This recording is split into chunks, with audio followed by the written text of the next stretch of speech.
Hello दोस्तों, कैसे हैं आप सब। स्वागत है आप सभी का ज्ञान की गली क्लासेस में और मैं हूं अंजू। तो दोस्तों, आज हम सीडीबी के मोस्ट इम्पोर्टेंट साइकोलॉजिस्ट जीन पियाजे को पढ़ेंगे। आज के शुरू करते हैं आज की क्लास को। देखिए, संज्ञानात्मक सिद्धांत। संज्ञानात्मक सिद्धांत जिसका इंग्लिश में नाम है कॉग्निटिव डेवलपमेंट थ्योरी। ठीक है, चलिए शुरू करते हैं इसे। तो संज्ञानात्मक सिद्धांत किसने दिया था, क्वेश्चन पूछा जाता है।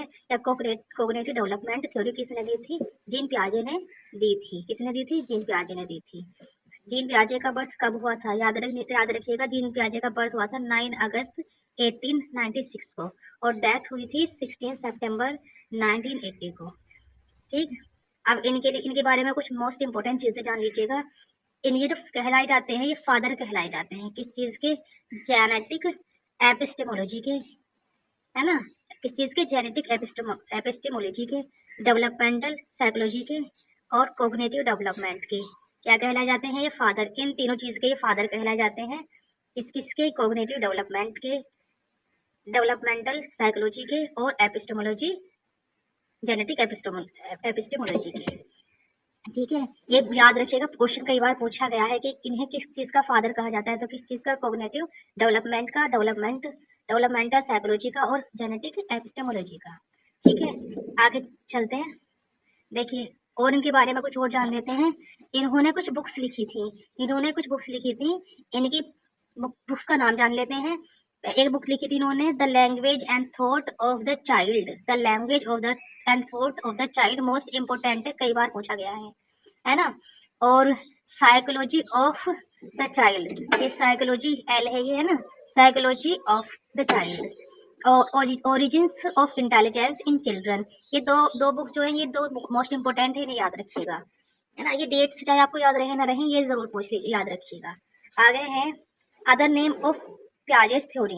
इनकी जो थ्योरी है जो इन्होंने दी थी, संज्ञानात्मक सिद्धांत की थ्योरी या कोग्निटिव डेवलपमेंट की थ्योरी, तो इसके अदर नेम भी हैं। इसे अदर किस किस नेम से जाना जाता है, चलिए वो जान लेते हैं। इनकी थ्योरी के अलग नेम है कोग्निटिव डेवलपमेंट थ्योरी, है ना। ये तो आपको पता है, इसका एक नाम है कोग्निटिव डेवलपमेंट थ्योरी। इसके अलावा है theory of intellectual development, theory of intellectual development और मेंटल डेवलपमेंट, जेनेटिक एपिस्टेमोलॉजी। ये चारों नाम याद रखिएगा, कोई सी भी टर्म पूछी जा सकती है कि इन ये किसने दी थी? कोग्निटिव डेवलपमेंट थ्योरी किसने दी थी? जीन पियाजे ने। थ्योरी ऑफ इंटेलेक्चुअल डेवलपमेंट किसने दी थी? जीन पियाजे ने। मेंटल डेवलपमेंट किसने दिया था? जीन पियाजे ने। ये जेनेटिक एपिस्टेमोलॉजी किसने दी थी? जीन पियाजे ने। हिंदी में नाम है इनके संज्ञानात्मक विकास का सिद्धांत, बौद्धिक विकास का सिद्धांत, आनुवांशिक ज्ञान मीमांसा और इसका नाम है मेंटल डेवलपमेंट, है ना, बुद्धि का सिद्धांत। समझ आया आपको? इनमें से कोई सा भी क्वेश्चन पूछा जा सकता है, याद रखिएगा आप इसे। नेक्स्ट आगे बढ़ते हैं। देखिए आगे क्या है, आगे समझते हैं इनके बारे में। Stages of cognitive development. अब ये जो है हमारी कोग्निटिव डेवलपमेंट, इसकी स्टेजेस को हम समझते हैं। विकास की अवस्था जो है, इसके बारे में पढ़ते हैं कि इन्होंने कौन कौन सी कितनी स्टेजेस बताई थी। तो देखिए, इन्होंने बताई थी टोटल 4 स्टेजेस। कितनी स्टेजेस बताई थी? 4 स्टेजेस बताई थी। कौन कौन सी स्टेजेस हैं? देखिएगा, कौन कौन सी स्टेज बताई थी? 4 स्टेजेस बताई थी। फर्स्ट स्टेज थी इनकी sensory motor stage, sensory motor stage, जिसका हिंदी में नाम है संवेदी पेशीय अवस्था, है ना, संवेदी पेशीय अवस्था। कब से कब तक होती है ये? 0 से 2 इयर्स या कभी कभी मिल जाता है 1 से 2 इयर्स, है ना। सेकंड है इनकी दूसरी स्टेज है प्री ऑपरेशनल स्टेज, इसका हिंदी में नाम है पूर्व संक्रियात्मक अवस्था। कब से कब तक होती है? 2 से 7 इयर्स तक है। और कॉन्क्रीट ऑपरेशनल स्टेज, जिसका हिंदी में नाम है मूर्त संक्रियात्मक अवस्था। कब से कब तक होती है? 7 इयर्स से 11 इयर्स तक। और लास्ट है आपकी फोर्थ स्टेज, जिसका नाम है फॉर्मल ऑपरेशनल स्टेज, इसको हिंदी में कहते हैं औपचारिक संक्रियात्मक अवस्था। 11 ईयर्स से 15 ईयर्स तक होती है। ठीक है, याद रखिएगा इस चीज को। इससे याद करने की एक बहुत अच्छी सी ट्रिक है, तो उसे देख लीजिएगा, समझ लीजिएगा। ट्रिक को सीख लेंगे तो आपको ये अच्छे से याद हो जाएगा, आप इसे कभी नहीं भूलोगे। ट्रिक है, जीन पियाजे सपने में आया। जीन पियाजे सपने में आया, बस ये लाइन याद कर लेना, ये चारों याद हो जाएंगी। जीन पियाजे सपने में आया। तो देखिए कैसे बनी है ट्रिक। तो सपने में आया, यहाँ से जीन पियाजे, इस पर ये जीन पियाजे मतलब जीन पियाजे की जो स्टेजेस हैं, जीन पियाजे की स्टेजेस कौन कौन सी हैं? सैफोर से होता है संवेदी पेशीय अवस्था, है ना स्टेज, और पे फॉर पूर्व संक्रियात्मक अवस्था, और मैं फॉर मूर्त संक्रियात्मक अवस्था, और ए फॉर औपचारिक संक्रियात्मक अवस्था। ठीक है ना? कब से कब तक है बताइए ये माना आपको। देखिए फर्स्ट वाली आपकी कब से कब तक होती है? 0 से 2 इयर्स। ये सेकंड वाली 2 से 7 इयर्स, और ये आपकी होती है 7 से 11 इयर्स, और ये लास्ट वाली होती है आपकी 11 से 15 इयर्स तक। तो याद रखिएगा, जीन पियाजे सपने में आया, सैफोर संवेदी पेशीय, पैफोर मूर्त संक्रियात्मक अवस्था, और मैं से बना है मूर्त संक्रियात्मक, और औपचारिक संक्रियात्मक अवस्था ऐसे बनती है। ठीक है, जीन पियाजे सपने में आया। नेक्स्ट आगे बढ़ते हैं, आगे क्या कहते हैं देखिए, चारों अवस्थाओं के गुण। ये जो 4 अवस्थाएं मैंने आपको बताई थी, फर्स्ट बताई थी सेंसरी मोटर स्टेज, है ना, सेकंड थी आपकी pre operational stage, concrete operational stage third थी, और फोर्थ थी आपकी फॉर्मल ऑपरेशनल स्टेज। तो अब इनके एक एक करके हम क्वालिटीज, इनकी गुण जान लेते हैं, इनकी मेरिट्स जान लेते हैं। ठीक है, तो चलिए शुरू करते हैं इसे समझना। तो सबसे पहले फर्स्ट हमारी सेंसरी मोटर स्टेज, जिसका हिंदी में नाम है संवेदी पेशीय अवस्था। तो इसकी क्वालिटीज क्या क्या है? फर्स्ट है, इसमें बच्चा इंद्रियों के माध्यम से सीखता है। अपनी इंद्रियां जैसे आंखों से, हाथों से, है ना, कानों से, इनसे सीखता है। कैसे? किसी चीज को देखकर सीखता है, किसी चीज को सुनकर, किसी चीज को छूकर। यानी बच्चा जब किसी चीज को देखेगा तो तभी उसे पता चलेगा कि इस चीज का अस्तित्व है, या किसी चीज को सुनेगा तो सोचेगा ये चीज है ना, या किसी चीज को छुएगा तो अगर उसके सामने से उस चीज को हटा दिया जाएगा तो उसे लगेगा कि अब ये चीज नहीं रही। यानी जब तक उसकी इंद्रियों से के सामने है वो चीज, तब तक तो वो सोचेगा कि ये चीज का अस्तित्व है, लेकिन जैसे उसके सामने से हटा ली जाती है वो चीज, तो वो सोचता है कि अब ये चीज नहीं रही। ठीक है, आगे देखिएगा, सेकेंड इनकी क्वालिटी है वस्तु स्थायित्व का गुण विकसित हो जाता है। बहुत मोस्ट इंपोर्टेंट है ये, याद रखिएगा। क्या कहा इन्होंने कहा है वस्तु स्थायित्व का गुण विकसित हो जाता है, यानी ऑब्जेक्ट परमानेंस इनमें आ जाता है। तो कैसे? देखिए, वस्तु दिखाई न देने पर भी उसके अस्तित्व को समझने लगता है। जो आपकी फर्स्ट स्टेज थी, जिसका नाम था सेंसरी मोटर स्टेज या संवेदी पेशी अवस्था 0 से 2 इयर्स वाली, इसमें बच्चा सोचता था कि चीज सामने से, आंखों के सामने से हटी, है ना, या उसे सुनाई नहीं दे रही है, या उसे छू नहीं पा रहा है, तो अब वो चीज का अस्तित्व भी नहीं रहा। लेकिन इस अवस्था में क्या होता है? इस अवस्था के अंदर जो है ना, ये जो ऑब्जेक्ट परमानेंस का क्या जाता है, गुण आ जाता है। वो सोचता है कि वस्तु जो है ना, जब वस्तु दिखाई न देने पर भी उसके अस्तित्व को यहाँ पर आकर जो समझने लगता है, यह गुण उसके अंदर आने लगता है। ठीक है ना, ये गुण उसके अंदर आ जाता है। ठीक, नेक्स्ट आगे बढ़ते हैं, आगे क्या कहता है ये देखिए। शुरुआत में बच्चा जो होता है वो रिफ्लेक्सिस के माध्यम से समझता है। क्या करता है? वो रिफ्लेक्सिस के माध्यम से प्रक्रिया करता है, लेकिन धीरे धीरे उद्देश्यपूर्ण गतिविधियां सीखता है। शुरुआत में तो रिफ्लेक्सिस के माध्यम से प्रक्रिया करता है और धीरे धीरे उद्देश्यपूर्ण गतिविधियां सीखने लगता है ना। अनुकरण, इमिटेशन। वो जो पीछे वाली अवस्था मैंने बताई आपको, क्या करता है? पहले अगर उसके सामने कोई चीज है, आंखों के सामने उसके कोई चीज है, तो वो सोचता है कि ये चीज का अस्तित्व है। लेकिन बाद जब उसके आंखों के सामने से हटा दी जाती है ना, तो वो सोचता है कि वो चीज अब नहीं रही। लेकिन जैसे ये अवस्था, यानी कि 0 से 2 ईयर की अवस्था होती है ना ये, लेकिन जैसे धीरे धीरे वो 2 ईयर्स के करीब आने लगता है, तो उसके अंदर ये गुण आने लगता है, आने जाता, आने लगता है। समझिएगा इस चीज को, ऑब्जेक्ट परमानेंस आने लगता है। ठीक है, नेक्स्ट है, ये मोस्ट इंपोर्टेंट है, इसे भी याद रखिएगा, बहुत अच्छी तरह से याद कर लीजिएगा, कई बार पूछा गया क्वेश्चन है इससे। अनुकरण यानी इमिटेशन करने की क्षमता, उसके अंदर क्या पैदा हो जाती है? अनुकरण करने की क्षमता, यानी इमिटेशन करने की क्षमता विकसित हो जाती है। क्या करता है बच्चा? उसने अपनी मम्मा को देखा कि उसकी मम्मा फोन पर किसी से बातें कर रही हैं। वो देखता है, जब उसकी मम्मा बातें करना बंद कर देती हैं, वो खेलता हुआ होता है किसी खिलौने से, किसी टॉय से खेलता हुआ होता है, उसके पास कोई चीज पड़ी है, तो वो क्या करेगा? वो उस चीज को उठाएगा, कान से लगाएगा। वो सोचेगा मेरी मम्मा ने ऐसे करके फोन पर बातें की थी, यानी इस तरह से बातें की थी।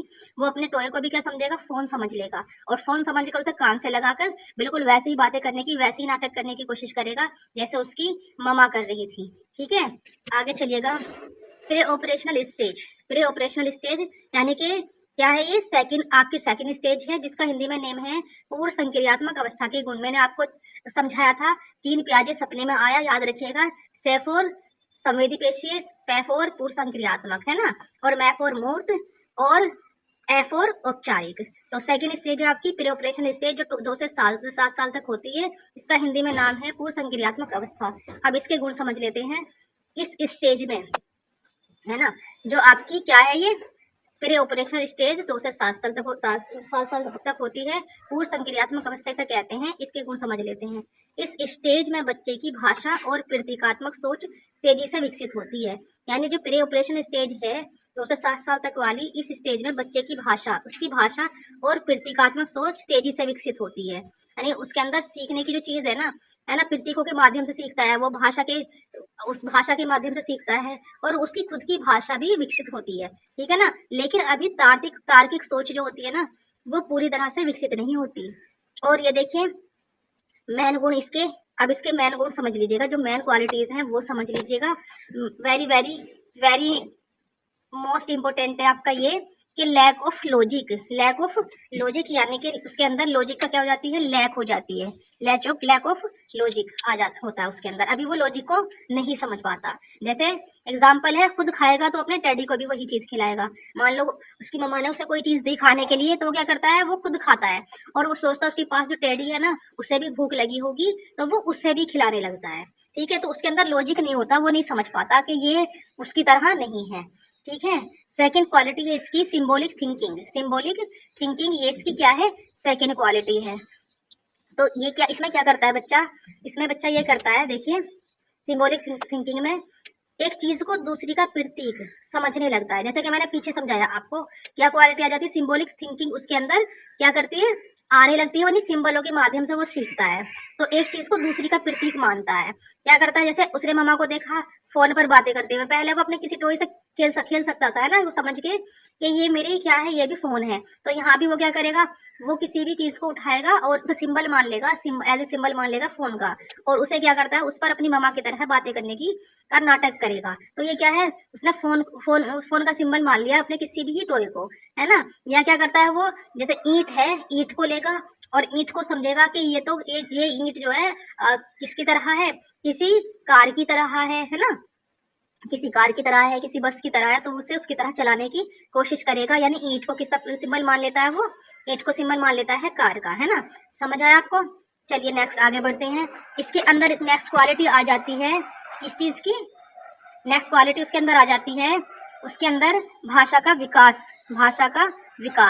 तो क्या करता है, ये शब्दों और वाक्यों का अधिक प्रयोग करने लगता है। शब्दों और वाक्यों का अधिक प्रयोग करने लगता है। ठीक है। अब पहले बच्चा क्या करता है, 0 से 2 इयर्स वाली में वो बस ऐसे ही बोलता है, वो उसे बोलना नहीं आता, वो किसी तरह से बोलता है, मतलब कि थोड़ा बहुत बोलने की बस कोशिश करता है, उंकारने की कोशिश करता है। लेकिन यहाँ पर आकर, यहाँ 2 से लेकर 7 तक की एज में, यानी कि प्री ऑपरेशन एज में, स्टेज में आकर 2 से 7 तक की एज में आकर बच्चा क्या करता है, इसके अंदर भाषा का विकास होने लगता है। यानी शब्दों और वाक्यों का अधिक यूज करने लगता है। वहां पर सिर्फ भाषा का शुरुआत की थी, मतलब ऐसे ही पापा को पा करेगा, मम्मा को मामा इस तरह से करेगा। लेकिन यहाँ आकर वो पापा को पापा, मम्मा को मम्मा, और इसके अलावा भी अपनी भाषा का जो उसका शब्द है, उन शब्दों का यूज किस में करने लगेगा, वाक्यों में करने लगेगा। वहां पर पीछे शब्द सीखने की कोशिश करता है, लेकिन यहाँ पर उन शब्दों का यूज वाक्यों में करने लगता है। ठीक है। नेक्स्ट है आपका इगोसेंट्रिज्म। इसके अंदर क्या आ जाता है, बच्चे के अंदर इगोसेंट्रिज्म की क्वालिटी आ जाती है ना। यानी केंद्रितवाद। देखिए ये मोस्ट इंपोर्टेंट है, इसे लिख लीजिएगा, मोस्ट इंपोर्टेंट है ये, है ना। तो इसे याद रखिएगा। क्या कहता है, इगोसेंट्रिज्म कई बार पूछा गया है इससे। केंद्रितवाद, इसमें क्या करता है बच्चा, एक बच्चा अपनी आंखों के सामने किताब रखकर चित्र देख रहा है ना। एक बच्चा है, उसकी आंखों के सामने क्या रखी है, चित्र की किताब रखी है, उसमें वो ना कोई पिक्चर बनी हुई है, उस पिक्चर को वो देख रहा है।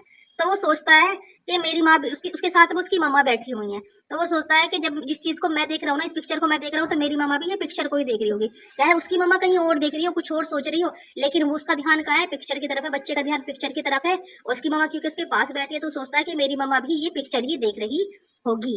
ठीक है। तो क्या होता है, बच्चे के अंदर बहुत ज्यादा इगोसेंट्रिज्म है। वो सोचता है जो मैं कर रहा हूँ सब सारी दुनिया भी वही कर रही है, जो मैं सोच रहा हूँ सारी दुनिया भी वही सोच रही है। इसी को कहते हैं इगोसेंट्रिज्म। ठीक है। आगे देखिए, लैक, इसके अंदर किस चीज की कमी होती है, तो इसके अंदर लैक ऑफ कंजर्वेशन होता है, लैक ऑफ कंजर्वेशन होता है। कई बार पूछा गया, बहुत ज्यादा इंपॉर्टेंट है, इसे भी याद रखिएगा। लैक ऑफ कंजर्वेशन होता है इसके अंदर, इस एज के अंदर। तो क्या होता है इसका मतलब क्या होता है, लैक ऑफ कंजर्वेशन का मतलब क्या है, देखिए समझिएगा इसे। लैक ऑफ कंजर्वेशन इसमें होता है मात्रा संख्या समान रहने को नहीं समझता, यानी उसे समझ नहीं आता कि कोई चीज मात्रा में कितनी है ना, उसे समझ नहीं आता। उसके सामने ना हमने क्या किया, दो गिलास रखे, एक बड़ा गिलास, ऐसा गिलास लिया जो चौकोर है, जिसका साइज है 400 ml या फिर 500 ml इस तरह का, है ना। और एक है लंबा गिलास इस तरह का, जिसका साइज भी क्या है इसका भी 400 ml। दोनों का साइज बराबर है, दोनों में वाटर बराबर आएगा, है ना। लेकिन दोनों में वाटर कितना आएगा, इसके अंदर भी 400 आएगा और इसके अंदर भी 400 या 500 दोनों में बराबर आएगा, है ना। 500 इसमें, 500 इसमें, 400 इसमें, तो 400 इसमें आएगा, दोनों में बराबर आएगा। लेकिन बच्चे के सामने हमने क्या किया, हमने पानी लिया इस बड़े गिलास के अंदर, या इस गिलास के अंदर हमने, इसमें एक गिलास में पानी लिया, इसमें पानी हमने भरा 400 ml, और हमने बच्चे को दिखाया कि देखो पानी कितना है। उसने देखा और उसने कहा पानी है इसके अंदर। हमने इस पानी को इस दूसरे गिलास के अंदर ट्रांसफर कर दिया, बड़े गिलास में, जो उसको लग रहा था ये बड़ा गिलास है। तो अब हमसे पूछेंगे पानी बताओ कौन से में ज्यादा है, तो वो कहेगा इसमें ज्यादा है, जबकि उसी के सामने हमने पानी इसमें पलटा, लेकिन वो कहेगा इसमें ज्यादा है। यानी कि उसे समझ नहीं आता, यानी वो साइज को, मात्रा को नहीं समझता। इसके अंदर क्या होता है, लैक ऑफ कंजर्वेशन होता है, यानी मात्रा संख्या जो है, कोई मात्रा है किसी चीज की या कोई संख्या है, वो दोनों बराबर हैं, समान रहने पर भी वो नहीं समझ पाता कि कौन सी ज्यादा है कौन सी कम है। वो सिर्फ क्या चीज देखता है, वो चीज सिर्फ इस चीज को देखेगा कि देखने में ये ज्यादा लग रही है, ये कम लग रही है, ठीक है। आगे देखिए, इरिवर्सिबिलिटी। इरिवर्सिबिलिटी ये भी कई बार पूछा गया क्वेश्चन है, देखिए बहुत बार पूछा गया क्वेश्चन है। और आप तो जानते हैं ब्याजे, वाइगोत्स्की, कोहलबर्ग, है ना, कई सारे आपके जो ये हैं साइंटिस्ट हैं, साइकोलॉजिस्ट हैं, इनसे बहुत ज्यादा क्वेश्चंस आते हैं। तो इरिवर्सिबिलिटी ये क्वालिटी भी इसके अंदर होती है। क्या होती है इरिवर्सिबिलिटी, देखिएगा समझिएगा इस चीज को, इरिवर्सिबिलिटी, है ना। तो देखिए, किसी क्रिया को मानसिक रूप से उल्टा करने में कठिनाई होती है, यानी इसी एज में 2 से 7 तक की एज में बच्चा क्या करता है, किसी चीज को ऐसे तो लिख देगा 1 2 3 4 या A B इस तरह से तो लिख देगा C D, लेकिन जब हम उससे कहेंगे कि अब इसे उल्टा कर कर लिखो, तो 4 3 2 1 या D C B A वो नहीं लिख पाएगा। उसे ये तो समझ में आ जाएगा पानी से बर्फ बनता है, लेकिन उसे ये समझ में नहीं आता कि जब बर्फ को पिघलाते हैं तो उससे वापस पानी भी बनता है, ठीक है। तो इसी को कहते हैं रिवर्सिबिलिटी। ये कौन सी स्टेज का क्वालिटी है, कौन सी स्टेज का गुण है, तो ये है आपका कौन सी स्टेज का, प्री ऑपरेशनल स्टेज की क्वालिटी है। चलिए आगे हम लोग मूव ऑन करते हैं। नेक्स्ट है हमारा इसी के अंदर का एनिमिज्म, यानी एनिमिज्म, है ना, जीववाद। देखिए मोस्ट मोस्ट मोस्ट इंपोर्टेंट है, याद रखिएगा इसे, ये मोस्ट इंपोर्टेंट है। ये भी आपका एनिमिज्म कई बार पूछा गया है, कई बार पूछा गया है। इसको हिंदी में कहते हैं जीववाद। क्या कहते हैं इसे हिंदी में, जीववाद कहते हैं। तो ये क्वालिटी किसकी है, देखिए एनिमल्स में, यानी इसकी क्वालिटी है या फिर प्री ऑपरेशनल स्टेज की। इसमें क्या करता है बच्चा, वो करता है निर्जीव वस्तुओं को जीवित समझता है। जैसे कि मैंने आपको बताया, वो टैडी को क्या मानेगा, वो मानेगा कि जिंदा है। मैं खा सकता हूँ, ये भी खा सकता है, जैसे मैं कुछ कर सकता हूँ तो ये भी कर सकता है। वो उसे नहीं पता चलेगा कि कौन सी चीज जानदार है कौन सी बेजान है। वो निर्जीव को सजीव मानेगा। वो वहां से कोई टॉय लेकर आ जाएगा, एलिफेंट, है ना, टाइगर वगैरह का, वो सोचेगा कि ये बिल्कुल रियल है ना। तो इसी को कहते हैं एनिमिज्म। इसके अंदर क्वालिटी आ जाती है, निर्जीव वस्तुओं को वो सजीव मानने लगता है, यानी बेजान को जानदार समझता है। नेक्स्ट इसके अंदर की क्वालिटी इंटिविटी, है ना। तो नेक्स्ट क्वालिटी है उनके इसकी इंट्यूटिव, यानी थिंकिंग। यह करता है ये सहज ज्ञानात्मक चिंतन, सहज ज्ञानात्मक चिंतन, यानी जैसे मैंने आपको पीछे बताया कि वो क्या करता है, वो तर्क नहीं कर पाता, वो उसके अंदर लॉजिक नहीं होता, बच्चे के अंदर कोई लॉजिक नहीं होता, वो बिना लॉजिक के अंदर का सोचता है ना। यानी उसे ये तो पता है कि मतलब ये छोटा है और ये बड़ा है ना, लेकिन उसे ये नहीं पता दोनों का साइज भी समान है। यानी कि मतलब देखने में तो ये दोनों छोटे बड़े लग रहे हैं, लेकिन जितना क्वांटिटी इसके अंदर आ सकती है उतनी क्वांटिटी इसके अंदर आ सकती है। तो इसी को कहते हैं, क्या कहते हैं, इसी को सहज ज्ञानात्मक चिंतन, इंट्यूटिव, है ना। आगे देखिए, नेक्स्ट है आपका कॉन्क्रीट ऑपरेशनल स्टेज। ये है आपकी थर्ड स्टेज। कौन सी स्टेज है, ये आपकी थर्ड स्टेज है ना। मैंने आपको बताया था कि क्या बताया था मैंने इसके लिए ट्रिक सिखाई थी। जीन प्याजे सपने में आया, तैसे संवेदी पेचिए, है ना, और पैसे पूर्व संक्रियात्मक, में से मूर्त संक्रियात्मक और ऐसे औपचारिक संक्रियात्मक अवस्था। तो मूर्त संक्रियात्मक या कॉन्क्रीट ऑपरेशनल स्टेज कब से कब तक होती है? 7 से लेकर 11 तक होती है ये, है ना। अब हमें इसकी क्वालिटी समझनी है। इस स्टेज में आकर यानी मूर्त संक्रियात्मक अवस्था में आकर बच्चा क्या करता है? दिखाई देने वाली चीजों को समझने लगता है, उसे समझ में आने लगता है कि जो चीज दिखाई दे रही है ना वो है, यानी उसे इस स्टेज में आकर दिखाई देने वाली चीजें समझ में आती हैं। लेकिन जो चीजें दिखाई नहीं देती ना अभी उसे वो चीजें समझ नहीं आती, है ना। देखिए कैसे, देखिएगा फर्स्ट क्वालिटी है मूर्त यानी कॉन्क्रीट थिंकिंग। मूर्त, इस वीडियो को पूरा देखिएगा, आपको लास्ट में आते आते बिल्कुल क्लियर हो जाएगा सब कुछ। देखिएगा कॉन्क्रीट ऑपरेशनल स्टेज यानी मूर्त संक्रियात्मक अवस्था के गुण। क्या गुण है? अगर आपको हमारी वीडियो पसंद आ रही है तो चैनल को सब्सक्राइब करें और वीडियो को लाइक और शेयर करना ना भूलें। तो इसकी पहली क्वालिटी है मूर्त यानी कॉन्क्रीट थिंकिंग की। क्या है इसके अंदर पहली क्वालिटी?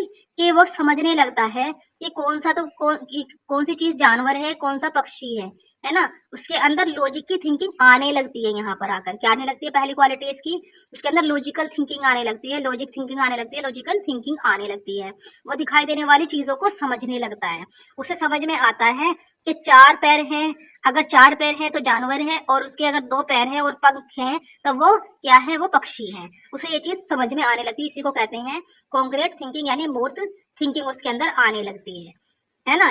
नेक्स्ट देखिएगा, नेक्स्ट है कंजर्वेशन यानी संरक्षण। देखिए ये कई बार पूछा गया है, ये भी मोस्ट इंपोर्टेंट है, याद रखिएगा, इसे ध्यान दीजिएगा। कंजर्वेशन यानी संरक्षण का गुण, ये क्वालिटी उसके अंदर बच्चे के अंदर आने लगती है इस एज में, 3rd स्टेज में आते आते, कॉन्क्रीट ऑपरेशन स्टेज में आते आते, 7 से 11 एज की अंदर आते आते। तो इसमें क्या होता है? रूप बदलने पर भी मात्रा समान रहना उसे समझ में आने लगता है। अब से पहले क्या था? उसने सोचा था ये छोटा है और ये बड़ा है, लेकिन अब वो समझता क्या है कि छोटा भले ही हो लेकिन इसके अंदर जो क्वालिटी आ सकती है इसके अंदर भी वही क्वालिटी आ सकती है।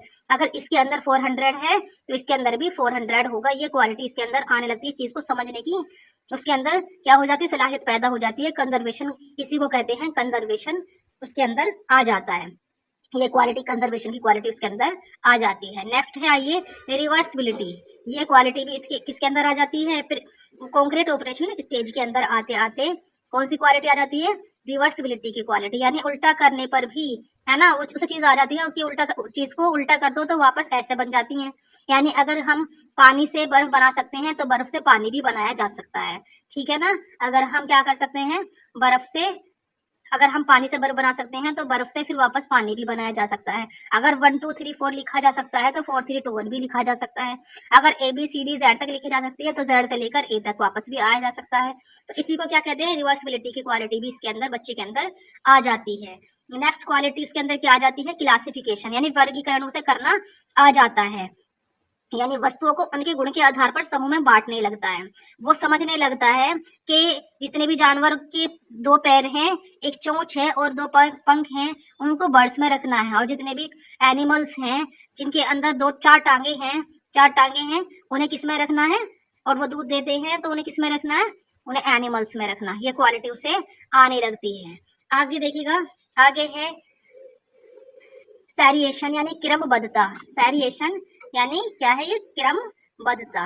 तो ये क्वालिटी भी किस में आती है? कौन सी एज में आने लगती है बच्चे के अंदर सैरिएशन की? ये भी आती है आपकी कॉन्क्रीट ऑपरेशन स्टेज में।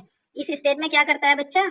इसमें सैरिएशन में वस्तुओं को छोटे से बड़े या हल्के से भारी क्रम में लगा सकता है। उसे असेंडिंग डिसेंडिंग का पता चल जाता है। उसे पता चल जाता है कि ये चीज इतनी है, यानी अगर उसके सामने हमने कोई चीज हमने 10 ग्राम की, कोई चीज हमने उसके सामने 20 ग्राम की, कोई चीज हमने 50 ग्राम की, कोई चीज हमने 80 ग्राम की इस तरह रख दी तो वो लगा देगा, असेंडिंग ऑर्डर में लगा सकता है। और उस चीज को वही अगर हमसे कहें डिसेंडिंग ऑर्डर में लगाइए तो वो डिसेंडिंग में भी लगा सकता है। इसे कहते हैं सैरिएशन, यानी कि उसके अंदर सैरिएशन की क्वालिटी आ जाती है, क्रमबद्धता की क्या आ जाती है? क्वालिटी आ जाती है। ये भी मोस्ट इंपोर्टेंट है, याद रखिएगा। नेक्स्ट क्वालिटी देखिए कौन सी क्वालिटी है नेक्स्ट, उसके अंदर बच्चे के अंदर क्वालिटी कौन सी आ जाती है? नेक्स्ट क्वालिटी आ जाती है बच्चे के अंदर डिसेंट्रेशन, किस चीज की? डिसेंट्रेशन की क्वालिटी आ जाती है, यानी एक ही पहलू पर ध्यान देने के बजाय कई पहलू से सोचने लगता है। जैसे कि मैंने इसका एग्जांपल पहले पीछे भी बताया, वो क्या करेगा, इसके अंदर डिसेंट्रेशन आ जाता है। अब वो ये सोचेगा कि अच्छा पानी कितना है, इसका साइज कितना है ना, इसका वजन कितना है, इन चीजों को वो सोचेगा। मतलब वो सोचेगा गिलास की चौड़ाई कितनी है, लंबाई कितनी है, पानी की मात्रा कितनी है, और तब बताएगा कि किसमें ज्यादा है किसमें कम है। इसे कहते हैं डिसेंट्रेशन की क्वालिटी उसके अंदर आने लगती है। अब वो किसी एक पहलू पर नहीं सोचता, अब वो कई सारे पहलू पर सोचेगा। अब वो देखेगा, इसकी चौड़ाई को भी देखेगा, इसकी ऊंचाई को भी देखेगा, इसकी लंबाई को भी देखेगा, है ना, इसकी मोटाई को भी देखेगा, इसके अंदर की क्वालिटी क्वांटिटी को भी देखेगा। ठीक है ना, डिसेंट्रेशन कहलाता है। नेक्स्ट क्वालिटी है लैक ऑफ इगोसेंट्रिज्म। इसके अंदर ही क्या क्या चीज होती है, यहाँ पर आकर इस एज में आते आते इगोसेंट्रिज्म की क्वालिटी जो होती है उसके अंदर ये क्या हो जाती है, कमी आ जाती है। इसमें इसमें इस चीज की कमी आ जाती है। पीछे बच्चा क्या होता है, इगोसेंट्रिक होता है। क्या होता है, इगोसेंट्रिक होता है। कौन सी एज में? प्री ऑपरेशनल स्टेज में बच्चा क्या होता है, इगोसेंट्रिज्म होता है। लेकिन इस एज में आते आते बच्चा क्या हो जाता है, ये इगोसेंट्रिज्म की क्वालिटी कम हो जाती है, इसमें कमी आने लगती है ना। नहीं, बच्चा समझने लगता है कि जरूरी नहीं दूसरों को भी वही चीज दिखाई दे जो उसे दिखाई दे। यानी अगर वो अपनी मामा के पास बैठा हुआ है, अपनी मामा के साथ में बैठा हुआ है, और यहाँ पर एक टेबल बनी हुई है ना, तो उसकी मम्मा इधर बैठी है, वो इधर बैठी है, और यहाँ पर कोई चीज रखी है, तो उसे समझ में आता है कि उसे तो इस चीज का ये वाली चीज दिखाई, उसे तो इस चीज का ये वाला साइड दिखाई दे सकती है, और उसकी मामा को ये वाली। यानी जो साइड वो देख सकता है उसकी मामा उस साइड को नहीं देख सकती, और जो साइड उसकी मम्मा देख सकती है वो उसको नहीं देख सकता। तो ये क्वालिटी यानी कि इगोसेंट्रिज्म की जो क्वालिटी होती है उसमें एक लैक आ जाती है, कमी आ जाती है ना। इस स्टेज में आते आते किस में आ जाती है, कौन सी स्टेज है वो जिसमें ये इस चीज की क्वालिटी की कमी आ जाती है, बताइए किसमें? तो ये है आपकी कौन सी? कॉन्क्रीट ऑपरेशनल स्टेज, है ना। कौन सी? मूर्त संक्रियात्मक अवस्था। चलिए आगे बढ़ते हैं। देखिए फॉर्मल नेक्स्ट हमारी है फोर्थ स्टेज, यानी फॉर्मल ऑपरेशनल स्टेज। इसकी क्वालिटी अब हम समझते हैं। तो फॉर्मल ऑपरेशनल स्टेज को हिंदी में क्या कहते हैं? औपचारिक या अमूर्त। वो मूर्त थी, ये अमूर्त है। थर्ड वाली मूर्त थी, ये वाली फोर्थ वाली अमूर्त है। इसको हम औपचारिक भी कहते हैं, औपचारिक या अमूर्त संक्रियात्मक अवस्था, और या इसे इंग्लिश में कहते हैं फॉर्मल ऑपरेशनल स्टेज। कब से कब तक होती है, कब से कब तक होती है, ये आप बताइएगा कमेंट बॉक्स में। तो देखिएगा इसका फर्स्ट क्वालिटी है अमूर्त चिंतन वो करने लगता है, यानी एब्स्ट्रैक्ट थिंकिंग वो करने लगता है।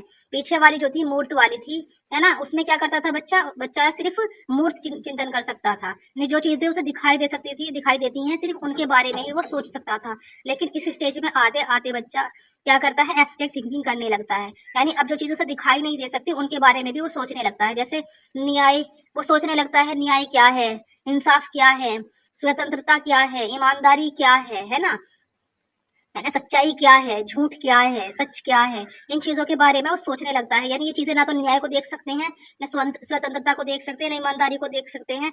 अब वो इन क्वालिटी को, जो चीजें दिखाई नहीं दे सकती, उन चीजों के बारे में भी वो कई तरह से सोचने लगता है। और इसके अंदर नेक्स्ट क्वालिटी क्या है, ये एब्स्ट्रैक्ट थिंकिंग वाली मोस्ट इंपोर्टेंट इसे याद रखिएगा, ये क्वालिटी आ जाती है। और ये है हाइपोथेटिकल थिंकिंग, इसके अंदर आ जाती है, इसका सिर्फ नाम याद रखिएगा। नेक्स्ट है समस्या का समाधान करने लगता है। बच्चा क्या करने लगता है, समस्या का समाधान भी करने लगता है। नोट देखिए, कोई परेशानी अगर उसके सामने रख देंगे तो वो उसके बारे में उसकी समस्या का समाधान सोचने की कोशिश करता है, और तब तक सोचता है जब तक कि उसे उसका समस्या का उसको हल नहीं मिल जाता, उसका समाधान नहीं मिल जाता। नोट में याद रखिएगा, फॉर्मल स्टेज में बच्चा न केवल दिखाई देने वाली वस्तुओं बल्कि विचारों, संभावनाओं और कल्पनात्मक स्थितियों पर भी सोच सकता है। कौन सी स्टेज की बात चल रही है, फॉर्मल स्टेज की। इस स्टेज में बच्चा न सिर्फ दिखाई देने वाली वस्तुओं बल्कि जो ना दिखाई देने वाली चीजें हैं, जैसे विचार है, संभावनाएं हैं, कल्पनात्मक स्थितियां हैं, उनके बारे में भी वो सोच सकता है, सोचने लगता है। और देखिए मोस्ट इंपोर्टेंट है, ये भी याद रखिएगा, क्वेश्चन पूछ लिया जाता है कि किसने बच्चे को नन्ना वैज्ञानिक कहा है। तो किसने कहा है, पियाजे ने बच्चे को नन्ना वैज्ञानिक कहा है। ये मोस्ट इंपोर्टेंट है, इसे याद रखिएगा। नेक्स्ट है कुछ इंपोर्टेंट टर्म्स बची हैं, उन्हें देख लीजिएगा, है ना। कुछ इंपोर्टेंट टर्म्स हैं, चलिए उन्हें देख लेते हैं। तो फर्स्ट इंपोर्टेंट टर्म है आपकी स्केमा, है ना। स्केमा क्या है, फर्स्ट इंपोर्टेंट टर्म है, मोस्ट इंपोर्टेंट है, पूछा जाता है स्केमा। देखिए ये स्केमा किसने दिया था, पियाजे ने दिया था। और पूछा जाता जेडपीडी किसने दी थी, वाइगोत्स्की ने दी थी। एमक्यू किसने दिया, वाइगोत्स्की ने दिया, है ना। और स्कैफोल्डिंग किसने दिया, वो भी आपका वाइगोत्स्की ने दिया। तो स्केमा किसने दिया था, जीन पियाजे ने दिया था। अब ये स्कीमा क्या होता है, स्कीमा के लिए ऐसे समझिए, जैसे मैंने आपसे कहा शाहरुख खान, तो फौरन आपके दिमाग में शाहरुख खान की इमेज आ गई होगी, है ना। फौरन क्या आ गई होगी, शाहरुख खान की इमेज आ गई होगी। मैंने कहा मोदी जी, अब फौरन आपके दिमाग में मोदी जी की क्या आ गई होगी, इमेज आ गई होगी। मैंने कहा राहुल गांधी, फौरन आपके दिमाग में क्या आ गया होगा, राहुल गांधी की इमेज आ गई होगी। यानी अगर हमने कोई चीज, और अगर मैं किसी ऐसी चीज का नाम लूं, दूसरी तरह से समझिए, अगर मैं किसी ऐसी चीज का नाम लूं जिसको आपने जिंदगी में कभी नहीं देखा, है ना, तो उसकी इमेज क्या आपके माइंड में आ सकती है? जब आपने देखा नहीं तो आ भी नहीं सकती। तो स्कीमा क्या है, स्कीमा का मतलब होता है आपने जिंदगी में, अपनी लाइफ में, है ना, अपने जीवन में आपने किसी चीज को पहली बार देखी, और देखने के बाद में उस चीज का क्या है, अगर आपके माइंड के अंदर उसका मानचित्र बन गया, उसकी फोटो बन गई आपके माइंड में, तो उसकी तस्वीर बन गई, तो उस तस्वीर का बन जाना क्या कहलाता है, आपका स्केमा कहलाता है ना। क्या कहलाता है, आपका स्केमा कहलाता है। जैसे कोई बच्चा है, जैसे कोई बच्चा है, उस छोटा बच्चा है, उस बच्चे ने कभी कभी भी डॉगी नहीं देखा था, तो वो जा रहा था मार्केट अपने डैडी के साथ में, उसके डैडी जा रहे थे, उसके साथ में उंगली पकड़ कर वो जा रहा था। उसने कहा, उसने उसने डॉगी को देखा, डॉगी को देखकर उसने कहा पापा पापा वो क्या, पापा ने कहा वो डॉगी है।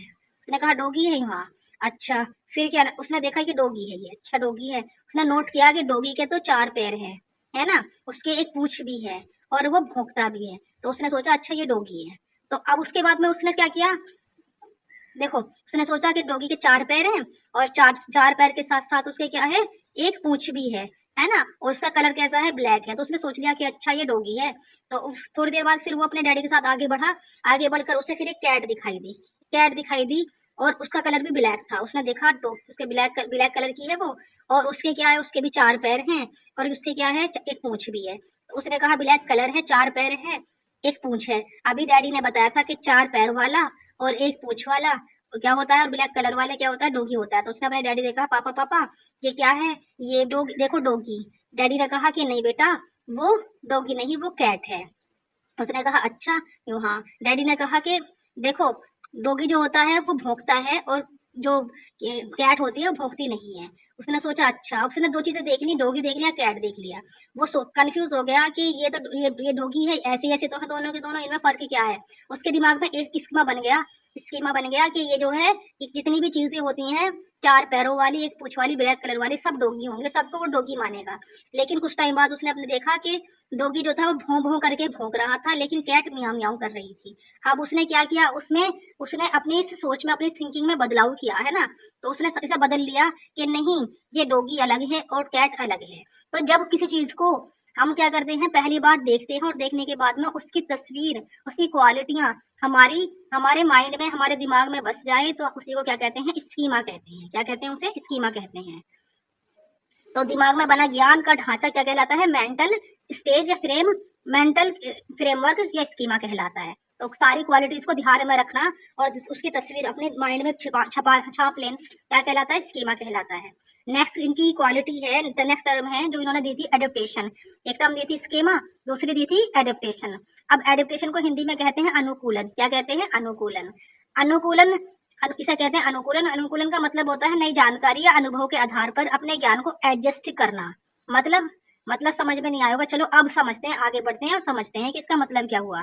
देखिएगा, देखिए मैंने इससे पहले वाइगोत्स्की पे वीडियो बनाई हुई है, पीछे जाकर आप उसे देखिएगा, बहुत अच्छे से समझाया है। उसके अलावा इसके फोल्डिंग, जेडपीडी, एमक्यू की वीडियो बना रखी है, प्लेलिस्ट में जाइए, जाकर देखिएगा, बहुत अच्छे से समझाया है। इसके अलावा मैंने 500 क्वेश्चन सीडीपी के मोस्ट इंपोर्टेंट लिए हुए हैं, तो उसे जाकर उन्हें देखिएगा। उसके अंदर ट्रिक से पढ़ा रही हूँ, ट्रिक से सिखा रही हूँ। एग्जाम में जो आने वाले एक्सपेक्टेड क्वेश्चन हैं वही रखे हुए हैं, बहुत इंपॉर्टेंट है, जाकर देख लीजिएगा। और अगर आपको हमारी वीडियो पसंद आ रही है तो चैनल को सब्सक्राइब करें और वीडियो को लाइक करें। तो देखिएगा, एडेप्टेशन। एडेप्टेशन दो वर्डों से मिलकर बना है, एसिमिलेशन और एकोमोडेशन। 2 वर्ड्स हैं, assimilation and accommodation. In 2 words को मिलाकर एडेप्टेशन बना है। एसिमिलेशन को हिंदी में कहते हैं आत्मसातीकरण करना, और एकोमोडेशन को हिंदी में क्या कहते हैं, समायोजन करना। और एडेप्टेशन मैंने पीछे बताया है, अनुकूलन करना। यानी कि एडेप्टेशन या अनुकूलन 2 वर्ड से मिलकर बना है, एकोमोडेशन एसिमिलेशन से, या फिर आत्मसातीकरण और प्लस समायोजन से। इन दोनों वर्डों को मिलाकर क्या बना है, ये बनी है। अब अच्छा, एसिमिलेशन क्या है। एसिमिलेशन का मतलब है नई जानकारी को पुराने स्कीमा में फिट करना। जैसे जैसे उसने कभी पहले डॉगी नहीं देखा था, है ना, लेकिन अब उसने डॉगी को देख लिया और डॉगी को देखकर उसने ध्यान दिया कि उसके 4 पैर हैं और पूंछ है, तो वो क्या होगा, वो कुत्ता होगा। और कुत्ते को भी कुत्ता होगा, और जितने भी जानवर हैं फिर वो उन सभी को क्या सोच लेगा कि 4 पैर वाला, एक पूंछ वाला क्या होता है, कुत्ता होता है, डॉगी होता है। यानी कि उसने हर चार टांगों वाले, एक पूंछ वाले को और एक पूंछ वाले जानवर को क्या मानेगा, डॉगी मानेगा। अब उसने बकरी देखी तो बकरी पर भी वो क्या कर देगा, उसी जानकारी को कॉपी पेस्ट कर देगा, है ना, उसे भी क्या मान लेगा, डॉगी मान लेगा। इसी को कहते हैं एसिमिलेशन। क्या कहते हैं इसे, एसिमिलेशन कहते हैं। और प्लस अब एकोमोडेशन क्या है, क्योंकि एडेप्टेशन हमें समझना है, एडेप्टेशन एडेप्टेशन 2 वर्डों से मिलकर बना है, एसिमिलेशन प्लस एकोमोडेशन से, है ना। तो एसिमिलेशन समझ में आ गया होगा कि नई क्या क्या होता है इसमें, नई जानकारी को पुराने पुराने स्कीमा में फिट करना ही क्या कहलाता है, क्या कहलाता है आपका, एसिमिलेशन कहलाता है। यानी जितने भी जानवर हैं, 4 टांगों वाले, एक पूंछ वाले, सबको वो क्या मानेगा, डॉगी मानेगा। लेकिन एकोमोडेशन में क्या होता है, एकोमोडेशन होता है समायोजन। इसमें क्या करता है, नई जानकारी के कारण पुराने स्कीमा में बदलाव करना। जब उसने डॉगी की जगह बकरी को देखा, उसने उसकी आवाज सुनी, या उसने कैट देखी उसकी आवाज सुनी, उसने लोयन देखा उसकी आवाज सुनी, तो वो समझ गया 4 टांगे भले ही हों, एक पूंछ भले ही हो, लेकिन इनकी आवाजें अलग अलग हैं, तो ये डॉगी नहीं हो सकते, इनके नाम भी अलग अलग हैं। अब उसने नई जानकारी को, अपनी नई नई जानकारी के कारण पुराने स्कीमा में वो बदलाव करता है, क्योंकि नई जानकारी उसे मिली, तो इसलिए पुराना स्कीमा जो उसका था, यानी एसिमिलेशन जो उसका था, उसमें उसे चेंज करता है। इस चेंज करने को ही एकोमोडेशन कहते हैं, है ना। और इन दोनों को मिलाकर, इन दोनों के मिलाने पर बनता है एडेप्टेशन। यानी जब वो जानकारी पूरी तरह से अच्छी हो जाए, पूरी तरह से समझ में आ जाए, तो वही क्या कहलाता है, एडेप्टेशन। यानी अब इसमें कोई बदलाव नहीं किया जा सकता, यही है एडेप्टेशन, इसी को एडेप्टेशन कहते हैं। नेक्स्ट समझ लीजिएगा, नेक्स्ट है आपका, पियाजे एक पियाजे एक मौलिक रचनावादी थे या रेडिकल कंस्ट्रक्टिविस्ट थे। उनका मानना था कि एक बच्चा एक्टिव लर्नर होता है। क्या होता है, एक बच्चा एक्टिव लर्नर होता है। तो देखिए, ये क्वेश्चन कई बार पूछा गया है। पियाजे पियाजे क्या थे, तो मौलिक रचनावादी थे, और साथ ही इसके इसका इंग्लिश में याद रखिएगा, रेडिकल कंस्ट्रक्टिविस्ट थे। ठीक है, इसे याद रखिएगा। तो आपको हमारी वीडियो कैसी लगी, कमेंट बॉक्स में जरूर बताइएगा। चैनल को सब्सक्राइब कीजिएगा, वीडियो को शेयर करना ना भूलें। मिलते हैं नेक्स्ट वीडियो में, तब तक के लिए बाय बाय।